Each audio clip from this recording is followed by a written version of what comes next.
reports from any other selectmen?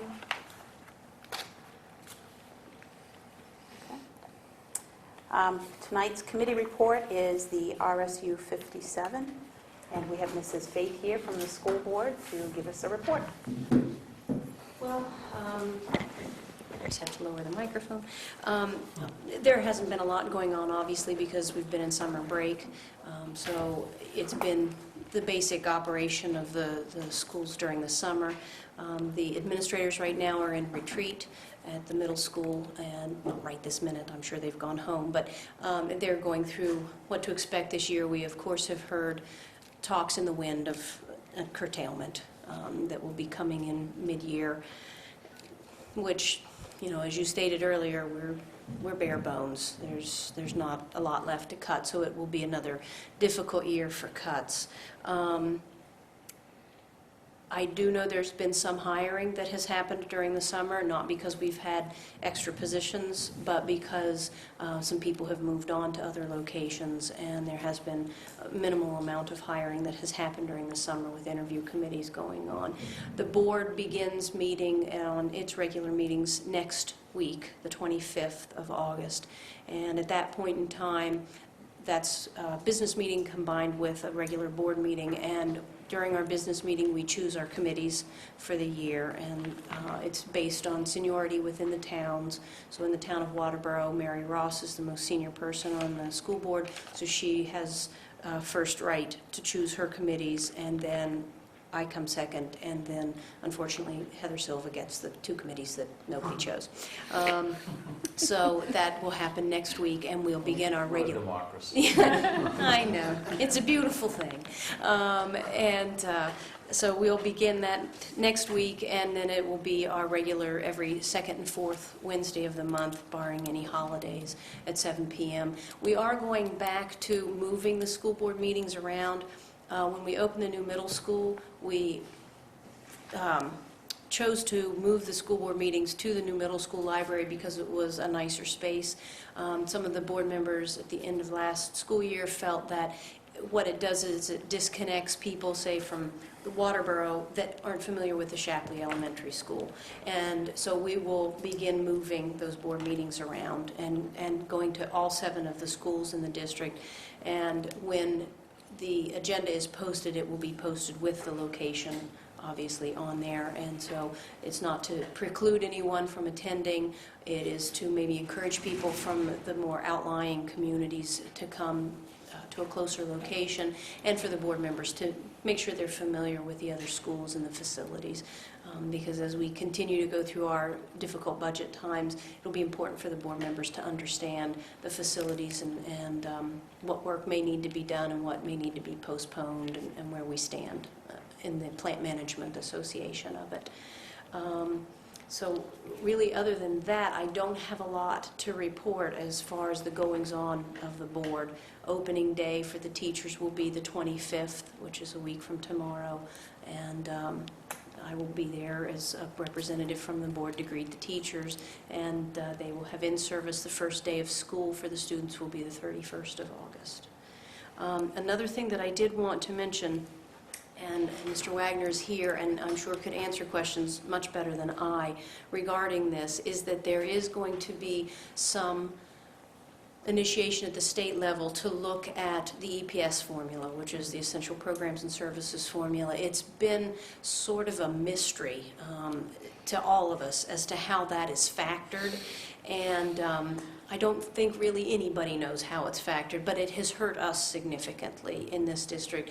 We are aligned with Sanford, and I did get from Bill Brockman, who is our business manager for the district, that it says we are scheduled to receive $13,050,982 EPS funding, barring any mid-year curtailment, and of course the barring any mid-year curtailment is in capital letters. If we were connected to Biddeford/Portland labor market rather than Sanford, we should collect about 5% more in our salary and benefit allocation. This would amount to about $900,000 annually. So it's a significant amount of money that we lose because we are aligned with Sanford. And there is some belief that when this was designed, that there was still the understanding that a lot of our workforce went to Sanford.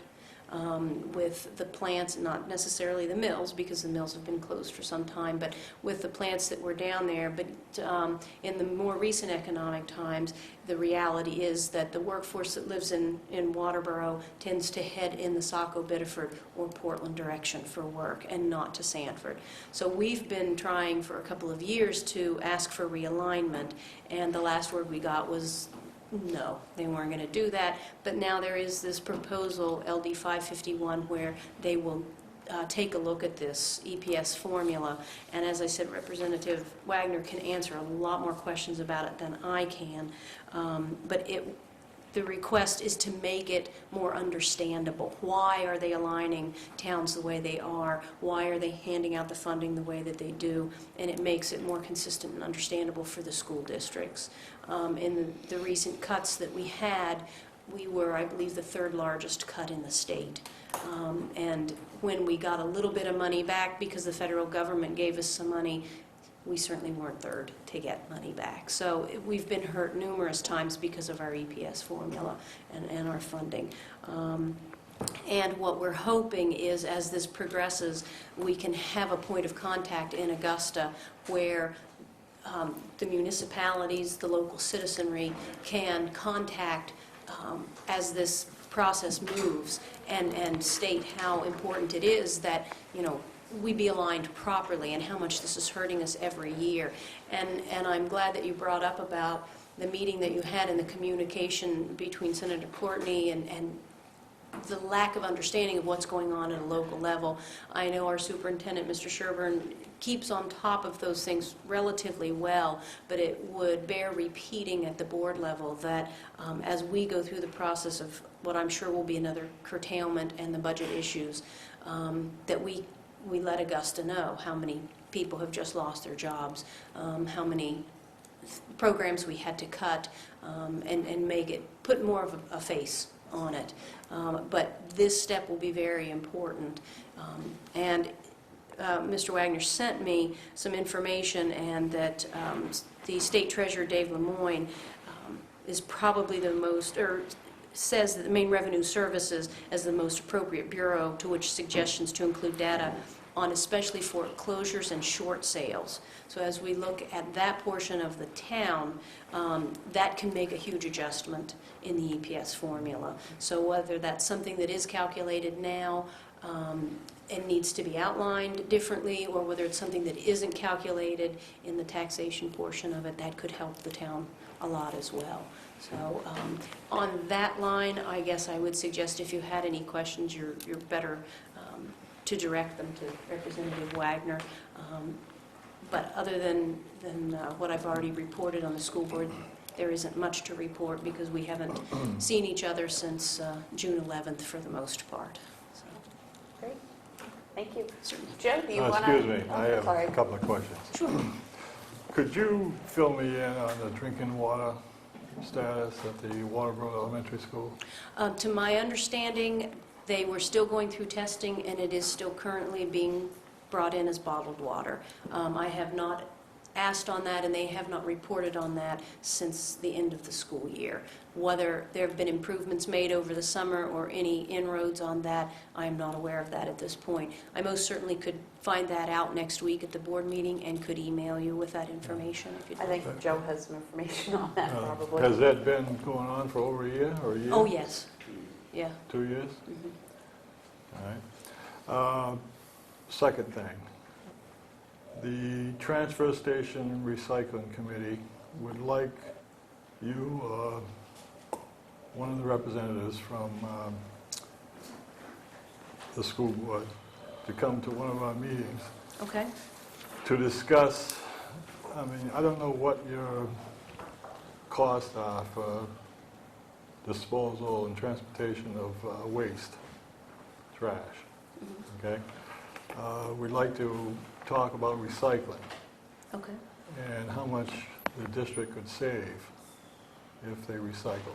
Well, I know we did have a recycling program in place, and then the company through which we did that began to charge us a fair amount of money. I believe it was $800 for the bullets, and it was something that we simply couldn't continue in our budget. when there were other things that were more pressing. So, but I would be happy to come, or I can talk with one of the other, I'd like somebody who's on the budget committee, if that's possible. that would be Mary Ross. I will Okay. check with her. I don't know what her schedule is. She's also on the negotiations committee, and which I can report that all 3 contracts are up this year. The administrator's contract is due this year, the teacher's contract had been postponed, and the ed tech's contract has gone to arbitration. And so she's working on all 3 of those contracts, so I'm not sure what her availability would be, but I certainly will check with her on that. Which one more night? Yeah. Do you know when that meeting will be? Yes, I do. It's September 20th at 6:30. Can you tell me what day of the week that is, please? It's a Monday. Monday, okay. And we meet in the old town hall, Okay, which is next door. okay. And if Mary can't make it, then someone else would be sufficient. Okay. Right? And if possible, I'll see if maybe Mr. Brockman is available that evening as well. That'd be good. And Very good. Any other questions? Okay, thank you. Mhm. And Joe, I think, wanted to talk about LD 551 and... All right. First, the possibility of a mid-year curtailment is now remote. With what Congress passed last week, a potential $100 million gap in the budget is now no longer a potentiality. So, you won't mind if I don't start building a house on go that, right ahead. On that note, Joe, I mean, how was that money directed to the state as far as education? Was it, There was a situation where the federal government was matching main care for a while at a 3-to-1 ratio as opposed to 2-to-1. And it was due to expire at the end of the calendar year. That has been extended.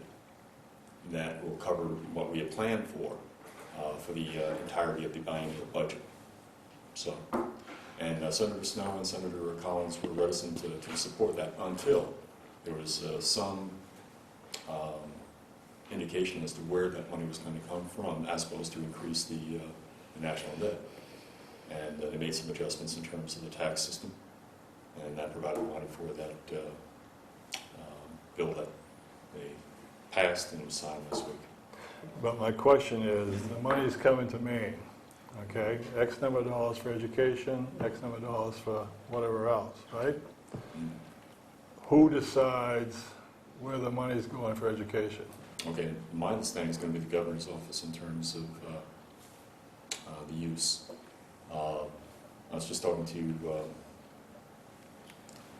a couple folks in education about this.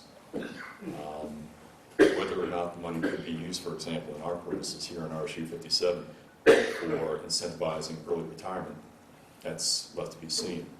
And my understanding right now, that would be a call made not at the federal, but at the governor's level. See, Yeah.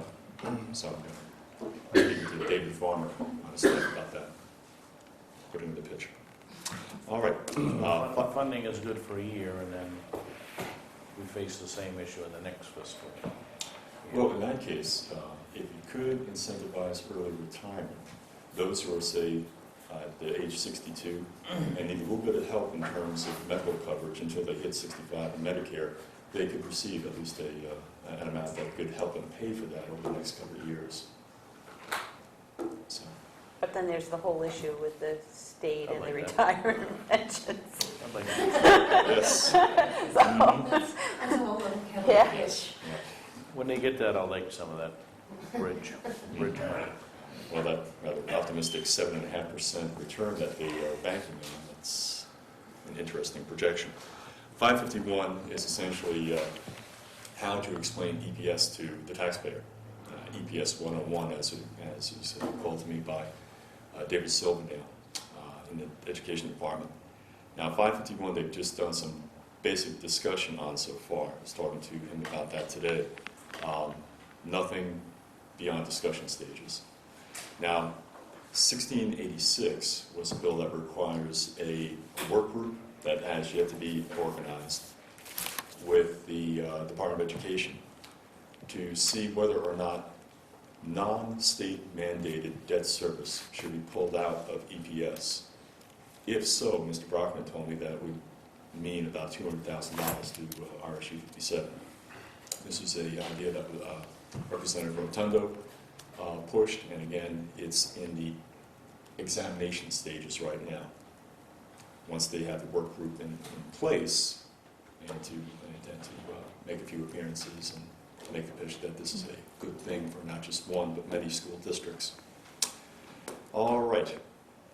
As Ms. Faith mentioned, David Lemoyne told me it's the main revenue services that really should get the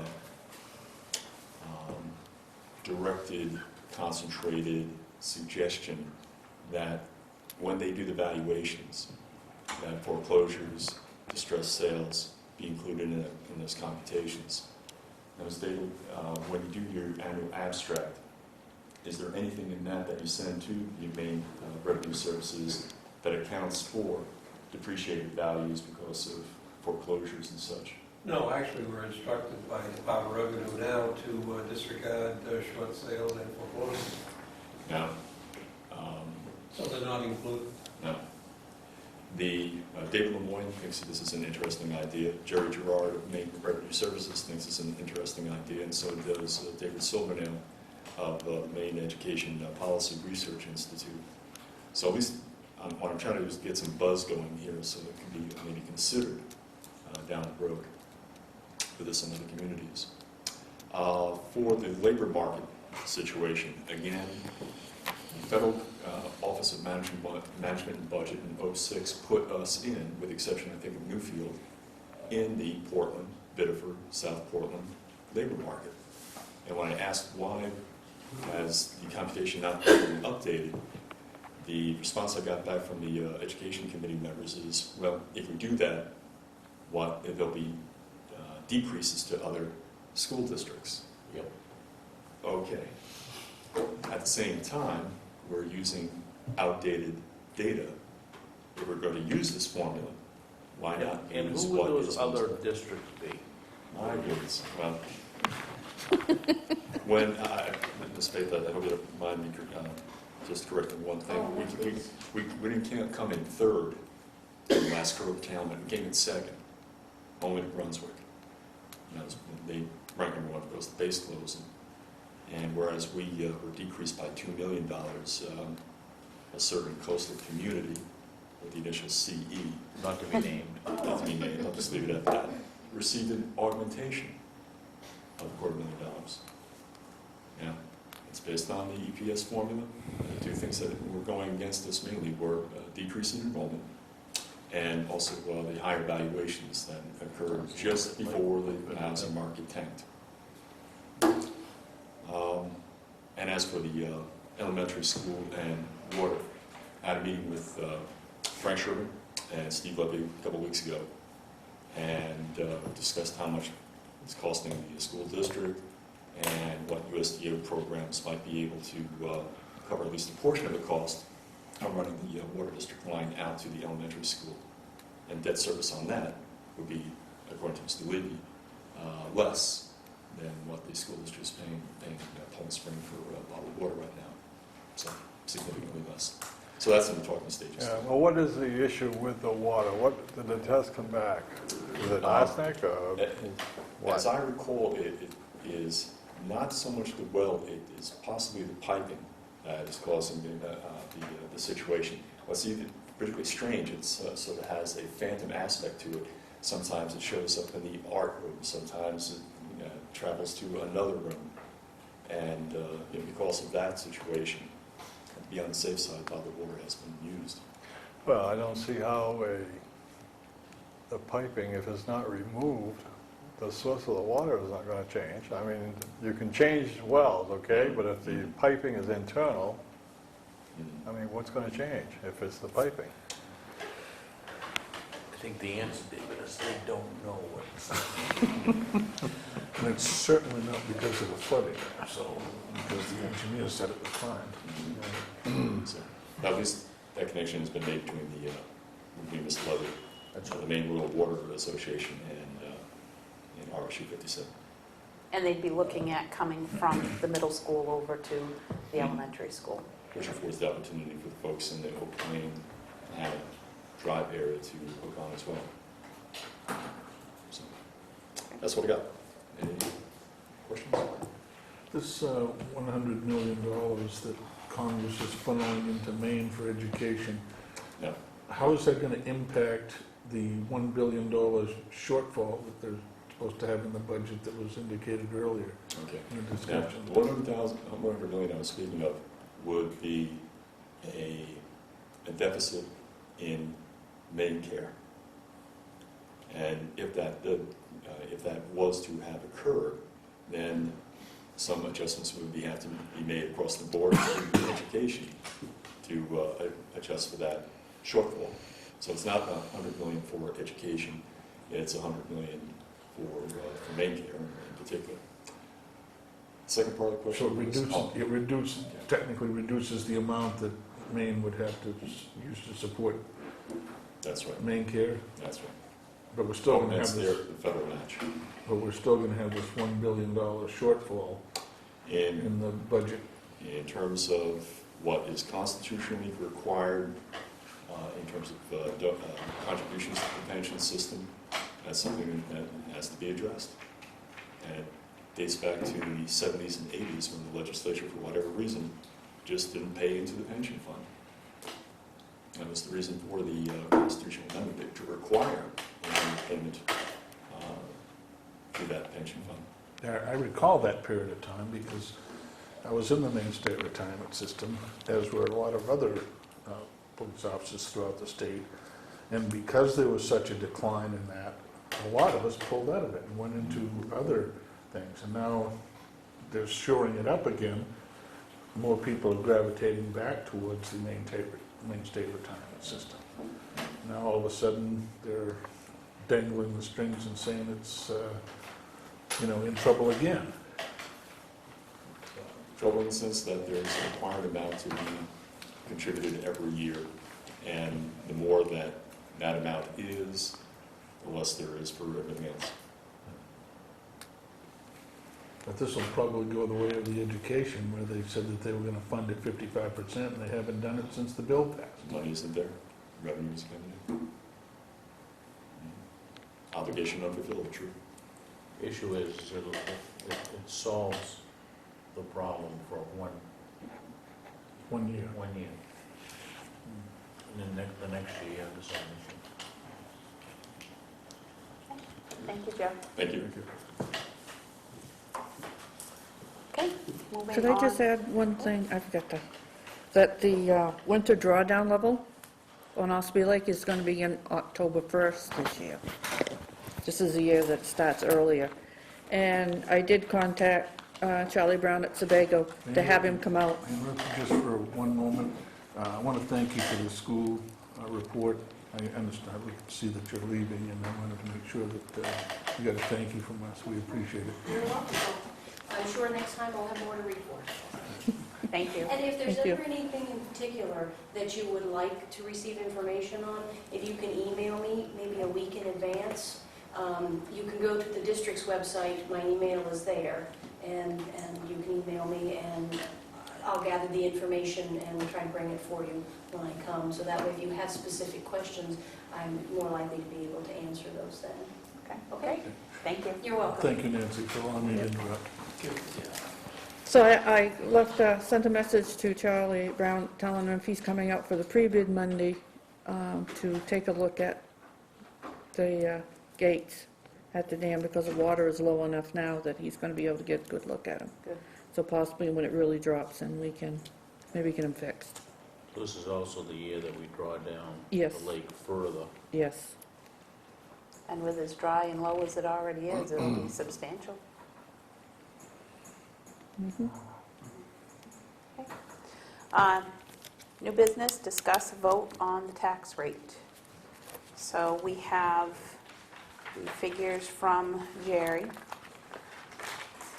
And as he explained, the 3 rates that he gave us to look at would be the 1160, which would give us a tax yield of $8,758,984.26 for an overlay of $239,037.26. Tax rate of 1170 would give us a tax yield of $8,834,492.75 for an overlay of $314,545.75. And a tax rate of 1180 would give us a tax yield of $8,910,001.23 with an overlay of $390,054.23. Nancy provided us with the percentage of taxes that have been collected over the past 7 years. And we've been at, the past couple of years have been down around 94%. 08 and 07 were 98, 06 was 97, 05 was 93, and 04 was 97. If you take a look at 2010, 2009, those years were quite substantial in what we were lacking in collection, with it being $520,000 one year and $458,000 the next year. So that's certainly something that we need to take into consideration when looking at what we want to do with the overlay. The other figure that I asked Jerry to get us was the abatements over the past 5 years. And last year we had 26,000 in abatements. 09 was 15,000. 08 was 70,000. That would have been the first year with the new valuation, so that would explain why that was a fairly significant year. 36,000 in 06 and 6,000 in 05. So what is, I would move that we go to 11.7, that's the mid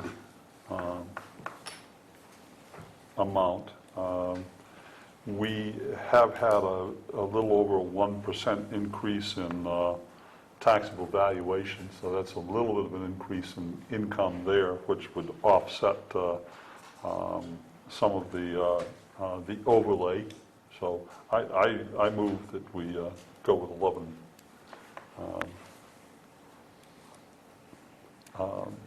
$11.70. I'll second for discussion? discussion. Okay. All those in favor? Discussion? Opposed? Well, we need to have a discussion first, actually, don't we? Did you have something you wanted to discuss, Gordon? I'd kind of like to know what has historically been our overlay, over the last, I guess, 7 or 8 years that these figures were, and do we have that figure anywhere? Did you bring them, Jerry? Did you bring the I only have commitment book? last year's with me tonight, Last year, we were 336,000. right, 336,000, which was upwards of 4%. The year before that, I think we lowballed it. 2 years before that.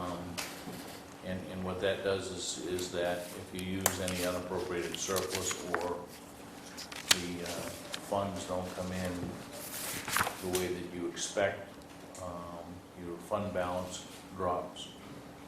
So and I think, we've had a very, very healthy fund balance, and I think we could afford to hit it, and we did for a couple of years in a row. Last year, I think we made a conscious effort to at least bring it in a little over 300,000. I think it was 336. We budgeted this year 350,000 that we pulled out of unappropriated surplus in this fiscal year that we're in. So it's all relative to, you can, it gives you some flexibility next year in the budget season, but more importantly, I think it also has, we're down 6% of uncollected taxes. Now, presumably, you're going to collect some of those taxes next year, so you don't see the big disconnect. And I think is this by that date, Nancy? By June 30th. So it Well- had no effect on now what's collected?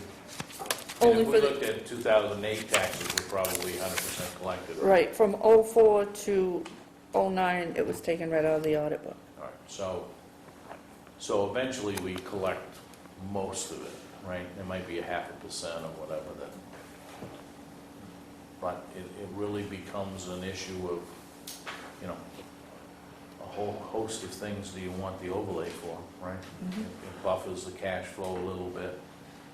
Is this overlay that we're discussing right now going to impact that other fund, The fund balance, the fund balance? only if you don't use it. If we're using, we budgeted $350,000 on unappropriated surplus in this current fiscal year. Net, you'd say, well, gee, we better get $350,000 back in the fund balance to keep it level, so you'd budget that overlay, right? About Sure that we- 350 in the Right, but overlay? I don't think you need, I mean, there are other things that will transpire. We got uncollected taxes that will come in and whatnot, so the ability to use unappropriated surplus is a put and take, right? It's a, put it in, take it out the next, but it, you know, net, it all comes out in the wash, right? You can't spend what you don't have. So I've always, I guess, looked at it as, you know, it protects you from some uncollected taxes, it protects your ability to abate, you know, so, and needless to say, we haven't been abating huge amounts of money. And the biggest piece of that has been some of the, when the reval happened, right? So this figure will leave the town on a financially sound footing. Yeah, and it's not to say that we couldn't go a dime less, but I think that now you're starting to, I mean, we've gone as little as a couple percentage points over the years too, but Based on, I think 165,000 is the average home. Based on going to, on the 165, going to a mill rate of 1170 would increase taxes on a $165,000 home about $180 annually, compared to if you do the 1160, you're looking at about 165. it's a dime over the 165,000. Right? So the current rate is 1060, Yep. and so the proposal before us by John is going to 1170, Yeah, $1.10 more. $1.10 more. And this 520,000 that has not been paid on the 2010 taxes, but it has been said that 99% of that will come in, Years, maybe next year, or whatever. I just don't see going up $1.10 per thousand. I won't support it. We kind of said at town meeting that we were looking at 1160, right, somewhere in that neighborhood. You know, it gives us $100,000 less overlay than what we had last year.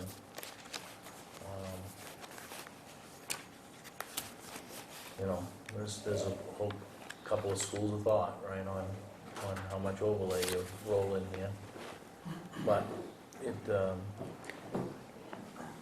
I don't think the figure was in here. Of that,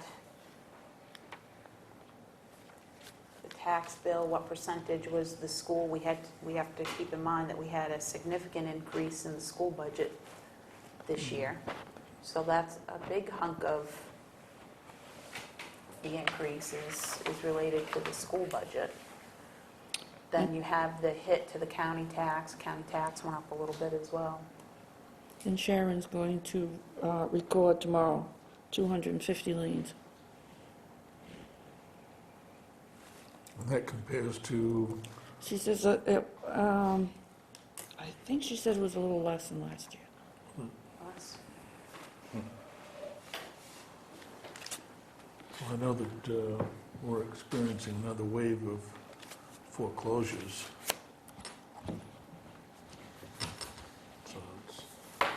Well, this is, you know, right now, the main revenue service has got the advantage, because what they're telling us not to do is not to consider foreclosures in our sales and analysis, so we're artificially keeping the town's valuation with the market high. You can't call it any other way, right? If we're discounting those. I would use the word upper range. Right, so we're not able to utilize those in our state valuation number. So we're artificially saying that the sales to market or valuation to market is high when it really isn't. But from a state perspective, the richer we are, from a real estate perspective, the less money they have to send our way. And as far as I'm concerned, they can take their revenue sharing and put it where the sun don't shine, because it's not amounting to anything anymore. And there's too many caveats attached to it. So take it, get rid of it, don't tell us what to do with road money or any of that stuff. I mean, right now, there's 3 figures out there what we're gonna get for next year. We went with the lowest But anyway, one. that's a political. Now, Jerry, you say the state recommends or suggests or mandates that you keep this thing level. Strongly regulates. They feel that in order to get a sales ratio study analysis, which they do every year, that we don't use sales that are not considered arm's length transactions. And of course, a foreclosure is not arm's length. It's a distressed sale. And they give us a list,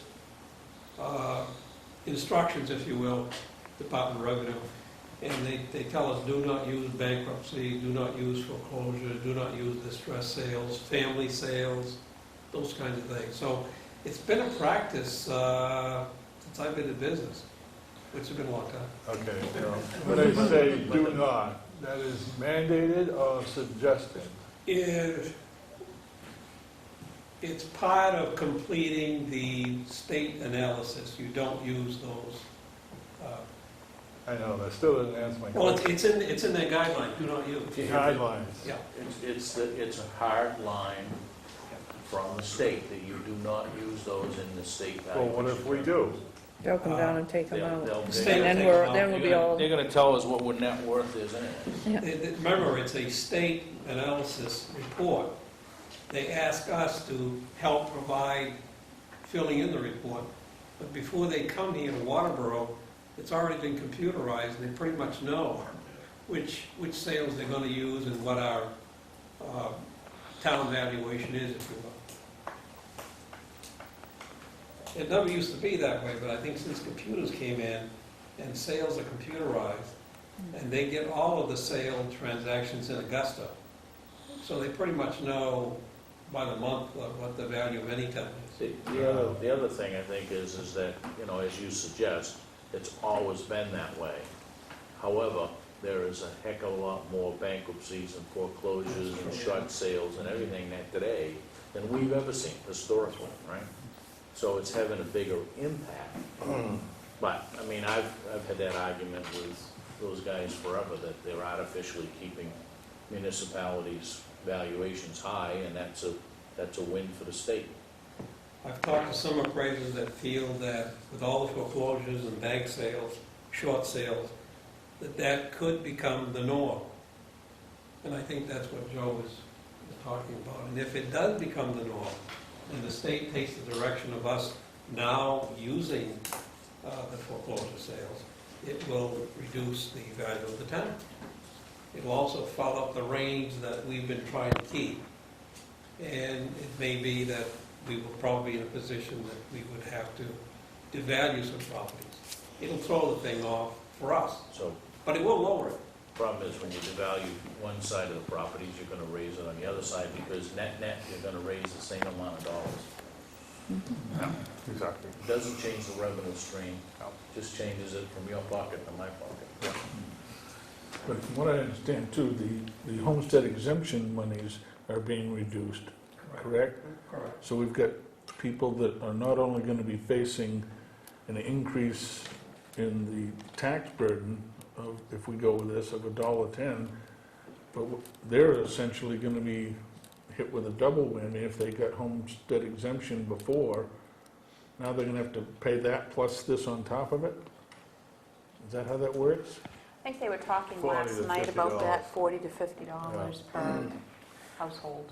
Okay, so that's gonna add on to this 185, that's gonna bring it up, what, 225? That's already included. Just Oh, that's already included in Yeah, that? in our Okay, figures. so I'm actually, Calculation's already in there. okay. You know- Automatically adjust that. You know, the $1.10, I mean, we're trying to keep the tax increases down as much as possible and maintain some level services. But when you're looking at foreclosures and things, it's probably not the $1.10 that breaks the camel's back that sends a house into foreclosure. It's probably not at that level. I mean, when you're talking about meeting payments of $1,000 a month or $1,500 a month, an increase in tax of $150 a year is not going to send the house into foreclosure. But I don't know, John. It's a loss of job and not being able to pay the basic rent. It's overbuying in the first place. It's those types of things that is going to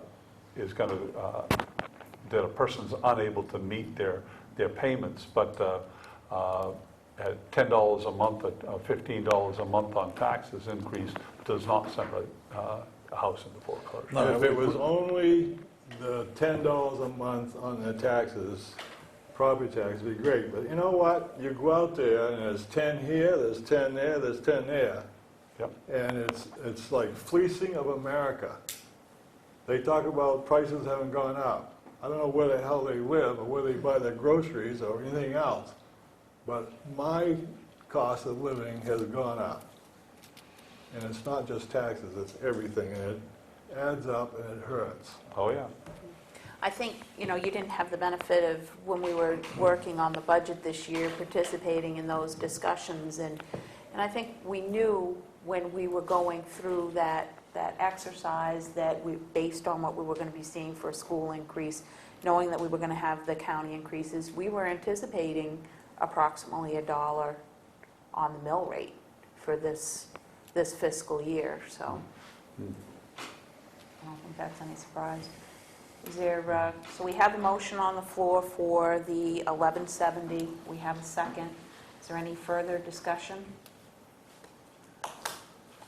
How much does the 10 cents, I know it seems like a small amount, but how much does that equate in terms of what the rate would be? Would you say 160? It'd be, with 10 the cents on 1,000. 1160, it's about $165. With 1170, it's $181. Because I know $16. I know that during the budget thing, we were talking about the dollar over, and that's why I brought it up, because I thought that I'd like to So try to hold it to that. $16 Yep. on a $165,000 home. Right. Any other discussion? Okay. All those in favor of John's motion to go to set the tax rate at 1170? All those opposed? Okay. Motion passes for 1170. And so the tax bills will be going out within 3 weeks, roughly 3 weeks. Okay. Thank you, Jerry. Next on the agenda is discuss vote on the Safe Routes to School amended grant application. Tom made the presentation to us earlier this evening about amending the grant application to include this section on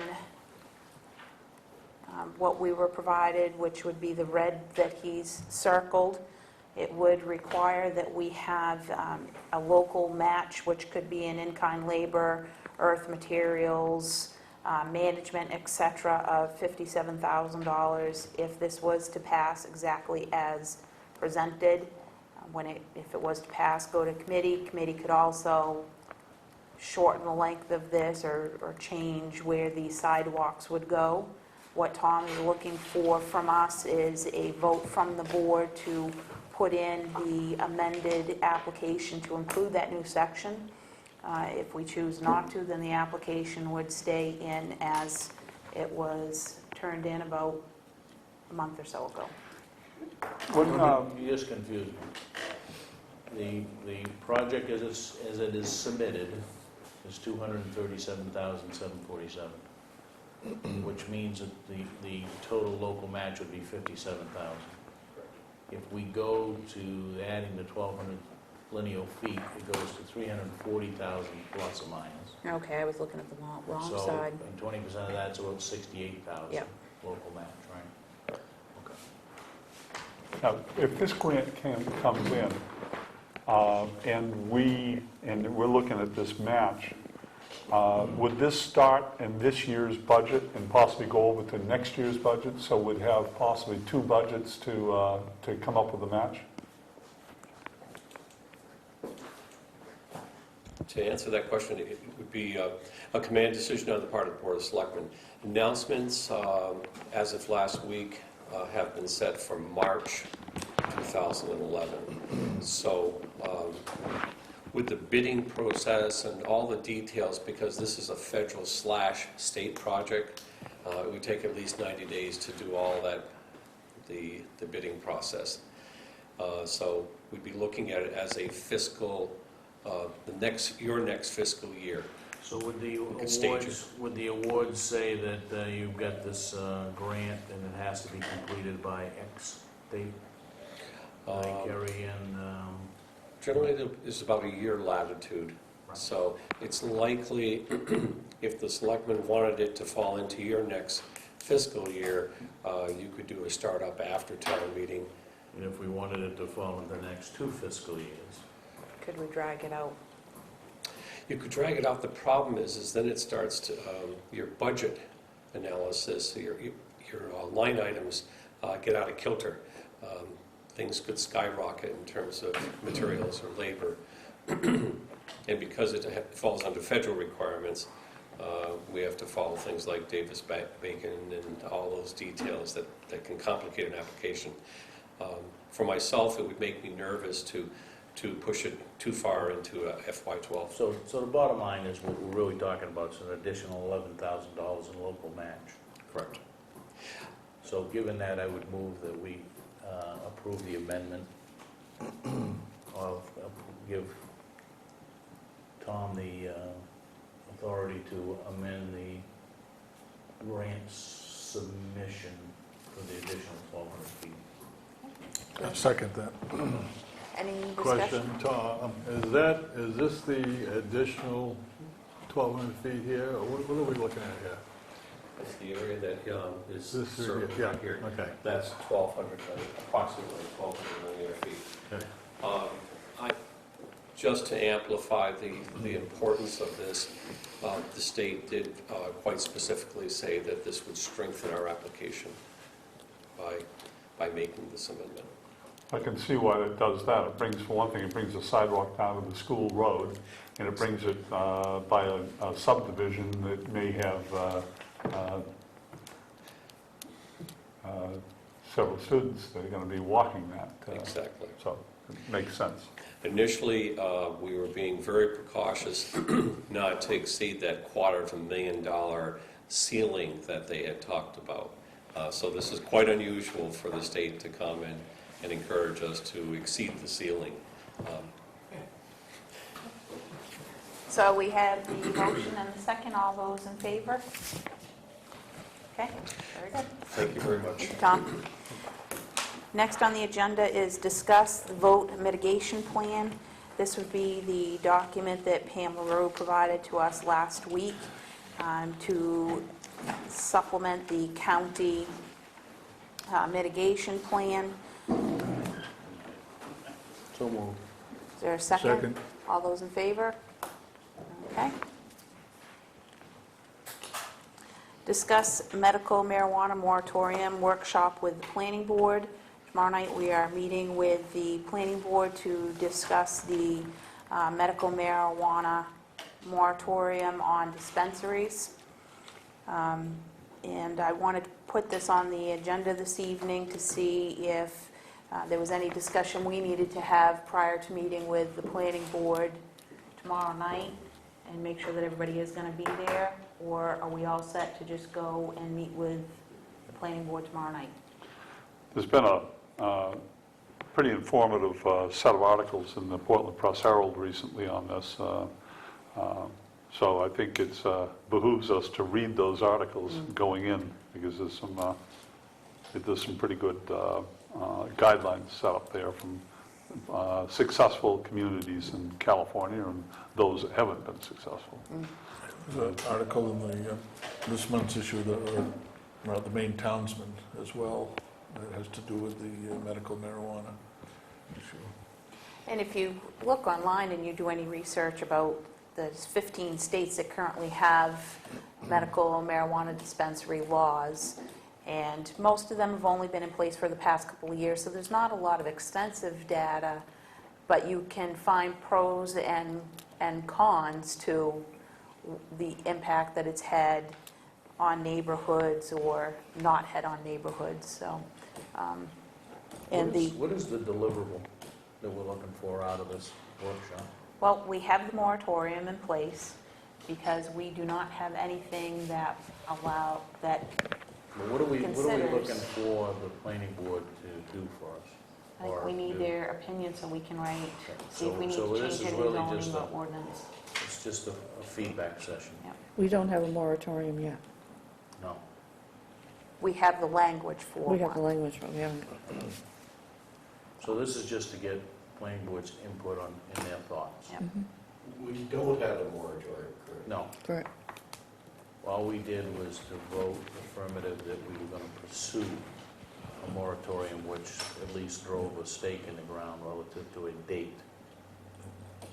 And we did have one corporation, one entity that did express an interest of having a dispensary here in Waterboro. However, they were still not even incorporated as a They nonprofit. didn't even meet the state requirements for it, so they got to resubmit a plan. But they still, if they came rolling back in here, we would probably have difficulty saying that we now fall under. Right. Okay. You So- can't prevent them from coming in, but you can regulate them. Okay. Next is discuss the Charter Commission. What is a Charter Commission and how do you serve? We do have papers that are available for the Charter Commission. And I think there's been a couple questions from folks exactly what is the Charter Commission. The town of Waterboro has a charter, and the Charter Commission was voted on in referendum so that we have a committee that looks at the charter and makes any recommendations to change or maybe not change anything in the charter. Changes can be as simple as changing some of the committees that we have, or it could be as extensive as changing the type of government that we have within our community. There will be 6 members that are voted by, hopefully, the ballot. Hopefully, we'll have interest from folks that are going to come in and take out papers and want to be involved in that process. And then the board will appoint 3 to serve on that committee, and only one of those can be a selectman. And the process takes a year to go through. So this is not a committee that is going to go on for 5, 10 years. It's a 1-year term, and then we would have the charter, any changes voted on at the next town meeting. Certainly, if anybody has any questions about the Charter Commission, they can contact the Selectman's office, or contact Nancy, or contact one of the board members. Is there anything anybody else wanted to add about that? No? Okay. Vote to set hearing for personnel matter. Next on the agenda. I'll make a motion that we set that for August 31st to discuss in accordance with, is that what you're looking for now, is the vote to set that? Just the date, what date do we want to set it? For August 31st 6 PM? at 6 PM,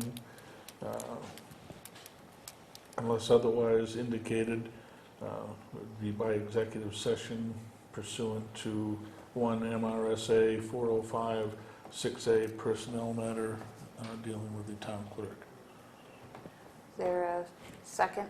Second. All those in favor? Discuss vote new committee reporting schedule. Pam and I got together, and one of the things that we recognized as we had the committees that are reporting every month is that we're missing some folks. And so what Pam sat and did was we looked at what committees are we missing and how could we group them together, because if we just do a single committee per week, it'll take us about 20 weeks to cycle through everybody.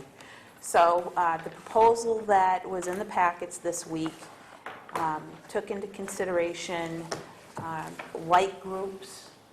For example, the planning board, ZBA, and the town planner would be a packet that fits together. They would all report on the same night. Then we would have code enforcement, assessor, and the Saco River Corridor Commission. Saco River Corridor Commission is one of the commissions that hasn't been reporting to us. The next week, we would have Parks and Rec and Old Home Days.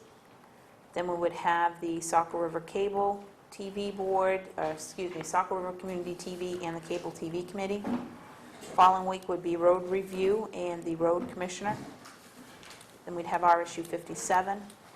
Following week would be the Transfer Station Manager, the Recycling Committee, and the Eco Main Rep. We would have the librarian, the trustees, and the Friends of Waterboro Public Library together. The librarian is one of those ones that we're missing. We don't have Ruth coming in and doing a report. Next would be the EDC and the 2020 Plan Committee. They haven't been reporting to us as of yet, but that would put those two groups together. EMA, Fire Department, and the Sheriff seemed like that public safety piece fit together well.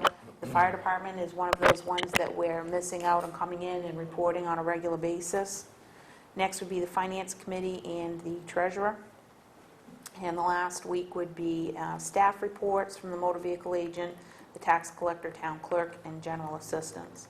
And one of the things that I would recommend with the staff reports is, as we've done these in the past, the employee has just provided us with a copy of their report. And I think that we need to actually have them come in and present us with their report. We may have questions for them. I think it gives the public an opportunity to see who our staff is, so when they walk in the door, they know, oh, that's Brenda, that's our motor vehicle agent. So I think it's also a piece of how we want to improve on our customer service. It lets our employees be more engaged in town affairs, and it lets people know who our staff is. Great point. Very good. So if everybody is agreeable to this, when Pam starts setting the agendas for September, she'd start grouping more committees together. Excellent. Agreeable, everybody? The one for the fire department, is that just fire? EMA, Fire, and the Sheriff's Department. Yeah, the original intent was we were going to have a department head come in once a month, right? So every month we'd have a department head, and this kind of fills that bill. Yep. And then if we get the Public Safety Committee back up Well, and running, that's what I was that would wondering if you could fall into piece. that with, now when you're mentioning fire department, that's inclusive of rescue? Yes. Yeah, Okay, so it would have that whole component Yep. of public safety. Yep. Okay. okay. So Pam will, next calendar she sends out, she'll include that in. Now, does the land trust fall anywhere in here?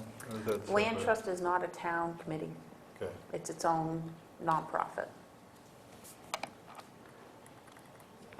Where did the EDC come in, with the assessor and all that? Because they are a town committee. They came in with the 2020 So the comprehensive 20 plan. okay. It seemed Yeah, like they're both kind that's of a that good fit. planning, and they would go together, so, Pam, we kind of brainstormed, and a lot of those, Pam put that together, and she did a good job with looking at those light committees, and Nancy came in and between the three of us, we kind of came up with that. Next, moving on to old business, discuss vote transfer station ordinance and set public hearing date. In our packets was the amended ordinance that included the transfer station and recycling committee, something that we didn't have before, and it defines what the membership is, and it puts it on instead of being an annual basis, like the other committees with a staggered 3-year term. So if the board is agreeable to that, the next thing that we need to do is we need to set a public hearing for that. And Pam said if we're going to set a public hearing, she'd like us to set it for September 7th, so that she'll have plenty of time to do the press notifications and advertise it. So September 7th. You need a motion on that? Not just a So moved. So moved. Is there a second? second. All those in favor? Okay. And that's the same night we're opening the bids for the transfer station. So these are the words that came out of the previous, it was in a previous ordinance, we just killed that ordinance and kind of forgot to put this back. The only change would be the 3, the 3-year 3-day staggered. staggered. Yep. Instead of the annual renewal. Okay, other warrants for bills and payroll. So moved. Our second? Second. All those in favor? We have minutes. I'm going to do these one by one because not all of us were in attendance. So for 7:27, I believe we were all here. Is there a motion to accept the minutes from 7:27? So moved. Second. All those in favor? And then for 8:3, it would be Gordon, Dennis, and David. Is there a motion for those minutes? So moved. second. All those in favor of those three? And John and I are abstaining because we weren't here. And then I need a motion to accept the minutes for 8:10. We were missing John that week. Or is there a motion for the minutes for 8:10? So moved. Second? All those in favor? And we have John abstaining because he wasn't here. Pending decisions, we have nothing there. The week's action list. How do we go about the purchase order for the culverts? They'll work direct with Nancy on that. Okay. Have we, are you all set? No, Okay, great. D&E has been hauling his recycling to Maine directly. That's at no cost to the town, and they agreed to do that till September 1st. So that's fast approaching. We need to make some kind of a plan for after the August 31st here. All right, so we'll put that on the agenda for next week then. So out of the action list, I think it was just we need to all review the to-do list that Nancy gave us. And then we can bring that up. If there's anything that somebody sees needs to be added or whatnot, we'll, let Nancy know about it. Agenda items for next week, we'll discuss D&E. Where are we in the goal-setting process? We have our next goal-setting meeting on September 9th. Okay. 3 o'clock. Yep. We do have 6 o'clock. 2 public hearings next 6 week. o'clock. 6 o'clock. Both are for the Friends of the Waterboro Public Library, for the special amusement and the one-day liquor license for the gala and silent auction. We'll have the D&E. Anything else that, the agenda for next week? I'm just wondering what the status is of the bid package on the fencing for the generators and the fans and stuff out there and the generator at the fire department, whether we should put that on as an agenda item or that's something that We can just automatically do that. you automatically do that? Yeah, Okay. when Mike's on vacation, when he comes back, I'll get I might have the specs and what he used to go out to get the quotes. 2 weeks, you were going to bring back the purchase order policy. And other than that, if we have anything that comes up during the week, we'll add her on. Okay. Items needing signature, warrants for bills and payroll, minutes for 7/27, 8/3, and 8/10. Journal entries, reminders, tomorrow night at 7 p.m., Planning Board and Selectmen's Workshop regarding Medical Marijuana Moratorium at the Town Hall Annex. Thursday, August 19th at 4 p.m., we have the Economic Development Committee. Thursday, August 19th at 6:30 p.m., we have the Garden Club. Monday, August 23rd at 6:30 is the Transfer Station Recycling Committee at Town Hall. And Tuesday, August 24th at 6 p.m. is the Selectmen's meeting at the Town Hall Annex, and reporting next week will be the Town Deputy. So with that, I would entertain a motion to adjourn. So moved. Second? Second. All those in favor? Okay, thank you.